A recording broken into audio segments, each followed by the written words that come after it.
Amia, we haven't done a checkup on roads in a long time, right? Well, I do have some spare time today. Why don't we go around the ship? This video is a remake of my class introductions Vanguards video, but with a lot more depth. Let's hope this video isn't so long that I have to cut into 2 parts again, like the last one. Vanguards serve as your openers and generate DP so that you can quickly place the rest of your operators down. For Vanguards, potentials matter a lot, mainly the reduction in DP cost and redeployment time. You want to set up your squad as early as possible, and having your Vanguards cost 1 or 2 DP less is extremely impactful when the stages start running at you like the Fang chasing Platinum. Less redeployment time becomes helpful when your strategy is limited on deployment limit, forcing you to shuffle your operators around. You can hella drop your Vanguards to give a burst of DP and then continue on with your plan. Nowadays, operators that are considered good Vanguards have 1 or more of these 3 traits. They either speed up the opening process tremendously, have some form of utility, or do relatively high damage numbers.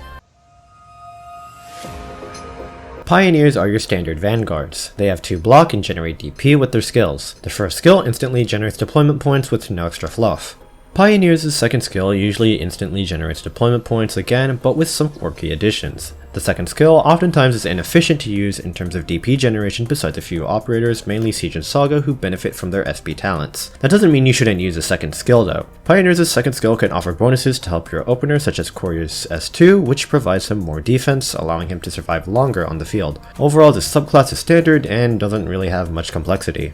Assault Vanguards can generate DP by killing enemies. Yes, they have to get the last hit mechanic, you stupid League of Legends player. Insulting League players aside, these types of Vanguards have 2 major downsides. The first one is their 1 block count. With a single block count, they can't handle a rush of tanky enemies alone, needing some extra help in the form of Pioneer Vanguards or Defenders. Their second issue is the lack of generation of deployment points with their skills. Instead, Assault Vanguards boost their DPS capabilities with attack or attack speed instead. A major upside of their kit is that they refund their initial cost whenever they're retreated. If you deploy them multiple times, Assault Vanguards still only refund the amount of DP on their first deployment. Comparing their stats to Pioneers, Assault Vanguards have a higher attack to kill enemies faster, making them perfect for squishy enemy rushes such as slugs or dogs. Flagbearer Vanguards make DP go brr. Despite having weaker stats compared to all the other Vanguards and only being able to block a single enemy, Flagbearers generate DP the fastest out of all Vanguards and provide amazing support and utility to other operators. Their trait of not being able to block enemies when their skills are activated may seem like a downside, but because it is more advantageous to keep them on the field to help support your squad, having enemies pass through your Flagbearers isn't a bad idea. The purpose of these operators isn't to 1v1 enemy mobs like it's Xbox Live anyways. The 2 that we have right now are Myrtle and Elysium. Tacticians are unique by currently being the only Vanguard archetype to be placed on ranged tiles, generating DP with their skills. They have a range similar to a sniper and can deploy summon in their attack range. By deploying the summon on the specific tile, you basically mark that tile as a tactical point. Their damage is increased when attacking enemies blocked by the summon. The only tactician we have right now is Beanstalk, so I can't really say much about the subclass as a whole. Just from my inferences though, tacticians will become highly valued with their high block count in openers if they follow similar trends to Beanstalk.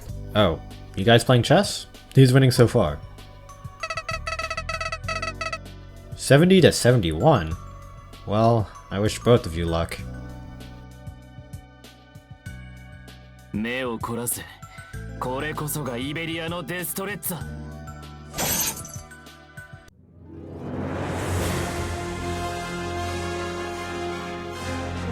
Myrtle is an easily accessible 4-star Flagbearer Vanguard. She even has her own unique recruitment tag combo, being healing and Vanguard or healing and DP recovery. Players can acquire Myrtle potentials with less effort compared to 5-star or 6-star Vanguards, and her potentials are very nice to have. What makes Myrtle valuable is her talent at E2, which provides regeneration to all Vanguards at 25 HP per second when she is deployed. It doesn't sound like much, but Myrtle's regeneration will save you in many high pressure situations. Adding more icing on the cake, her lower rarity means she is a lot easier to invest in compared to higher rarity operators. Not only does this mean an easier time promoting her to E2 for that sweet talent, but masteries are way cheaper on her skills.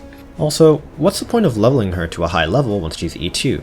She's not going to be doing any heavy tanking or damaging, so you might as well just give her a few battle records and keep her level nice and low. Myrtle is an incredible low investment operator that provides fast DP generation and supports your Vanguards quite well. Elysium is a 5-star flag bearer Vanguard similar to Myrtle in the fact that they both generate DP super fast. They also both specialize in a certain class. While Myrtle benefits Vanguards, Elysium supports snipers with his talent and makes him cost less when he's deployed. They also gain a sizable attack speed bonus whenever his skills are active. Elysium's second skill generates 20 DP over the entire skill duration. When activated, he locks onto 4 enemies while inflicting a movement speed and defense buff. He also reveals invisible enemies. This skill paired along with his talent helps snipers shred through the debuffed enemies he's locked onto. For new players, it's harder to get potentials on Elysium because he isn't featured often, especially after the first anniversary. However, his sniper support and the debuffs on his S2 make Elysium a great team player. I know one of you watching out there is going to do this, so let me stop you here. I've already defined Myrtle and Elysium separately, but since players will still have the idea to compare them, I'll make their niches more explicit. Let's compare Myrtle and Elysium's first skills. This is a fair comparison because they are both of the same archetype, which is a flag bearer Vanguard, and they also both occupy the same niche of DP generation. The skill is practically the same for both of them, just with different SP and DP values. For the record, I'm also going to compare both skills at Mastery 3 because you might as well have them maxed anyways. Elysium makes 18 DP in his 34-second skill cycle. If you divide 18 by 34, you get 0.529, basically meaning for every second Elysium is standing on the field, he generates 0.529 DP per second. Meanwhile, Myrtle generates 14 DP in her 30-second skill cycle. Applying the same process, she makes 0.467 DP per second when she is on the field. Both of these numbers are assuming you immediately proc their skills as soon as they're up. Doing the percentage difference formula, we can say that Elysium is 13.5% more efficient than Myrtle in generating DP with their S1s. Is that it? The math proves it. Elysium is more efficient and basically better than Myrtle, so you should always use him over her when you're trying to generate DP. What's with all the silence? That's where you're wrong, kiddo! Sure, Elysium is more efficient in the long run, so he would be more optimal to bring on stages such as Annihilations where it's grueling as hell to generate DP. But Myrtle talent, come on, how could you forget? Regeneration for Vanguards is an exceptional perk to bring to the table.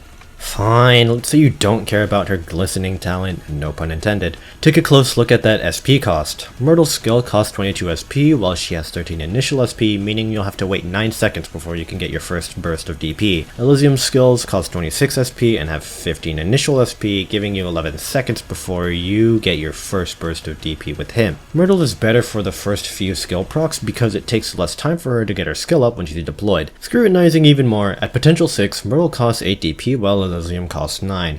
You may think, so what, 1 DP isn't going to kill me. Except it is. Have fun waiting for natural generating DP with this CC tag, buddy. In most situations, Elysium's main skill would be his second anyway, because it's just so impactful for sniper compositions. Myrtle's main skill is her first, since her second isn't too great.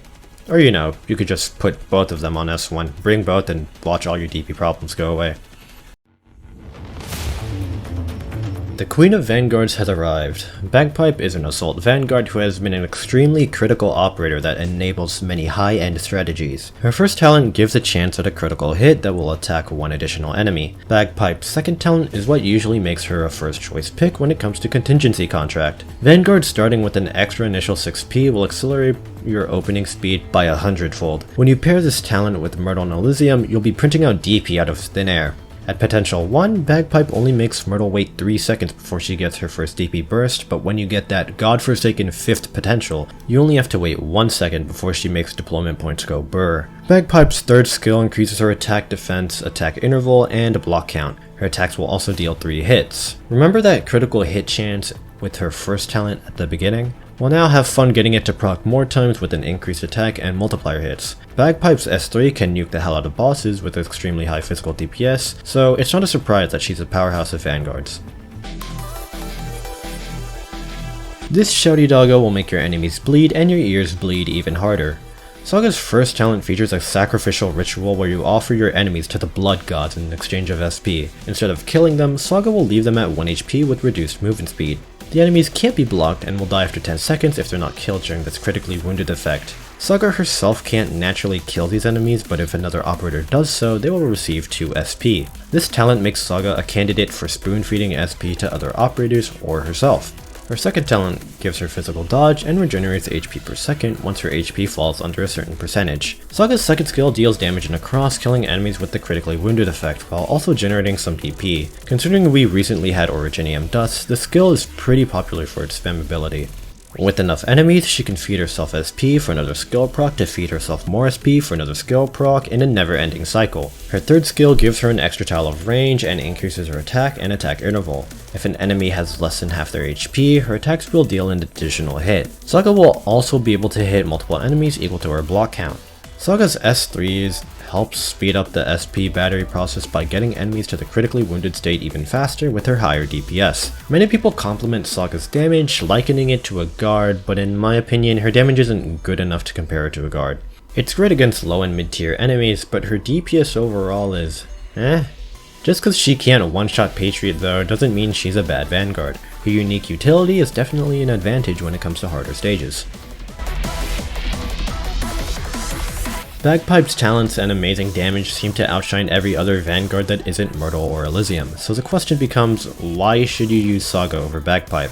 Bagpipe's second talent, the one that immediately gives initial speed to all Vanguards, makes opening a lot cleaner with flag bearers. Even though it's mostly a one-time thing, her talent is impactful enough to make or break many max risk CC strategies. Saga has much more versatility with her SP talent instead being able to give SP to every operator, but instead she and the operator you want to be batteried have to be set up properly. Comparing DPS, Bagpipe has way higher damage than Saga, especially with her triple hits and critical talent.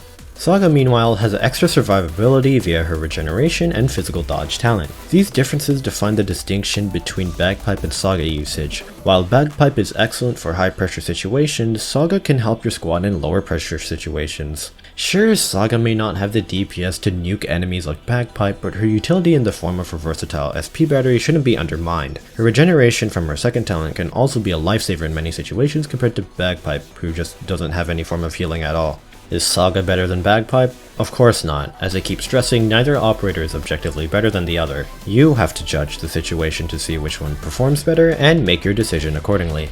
Oh wow, this video is almost done. The Chapter 9 PV came out? Let's see the new operator.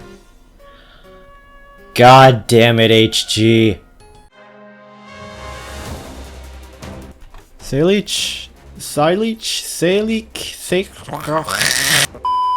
is the 6-star flag bearer Vanguard. You would think that she would be absolutely broken because she's a flag bearer, but everyone's expectations of her were a little too high. You know when I said that to be considered a good Vanguard you have to provide a lot of support or utility to the squad? Well, Serach takes that to the extreme. The first talent increases ally operator attack speed and decreases enemy attack speed for entities around her ensign. Serach's ensign is her flag. Remember that she carries her flag around her by existing, so just placing her down is an automatic buff in itself. Her second talent decreases the DP cost of the next operator deployed. It's a once per deployment talent that's relatively simple but can speed up the opening process tremendously. I'm not going to overview her entire kit, we're just going to hit the major points here. If you want a full analysis, go check out Zafang. He's a lot more knowledgeable than me when it comes to operator usage and contingency contract and has plenty more examples to back it up. Anyways, back to Silech. Her main skill is her third skill, which throws her flag at an enemy in the expanded range, generating DP and dealing physical damage while stunning them. The ensign will also slow and weaken enemies around it during the skill duration. The obvious synergy here is with her first talent that buffs operator attack speed and decreases enemy attack speed, making it perfect for bursting down enemies. The skill also has a 20 SP cost, making it easily cyclable. The main issue here is the short uptime on the skill. 10 seconds isn't enough to maximize damage on most burst skills such as Silver Ash or Surtur. Her weakening also isn't as good as Suzerain, so you won't be using her for maximum damage burst, but her utility and damage amplification have some very strong synergies with other operators. Overall, her kit isn't weak per se, it's just not really made for general content.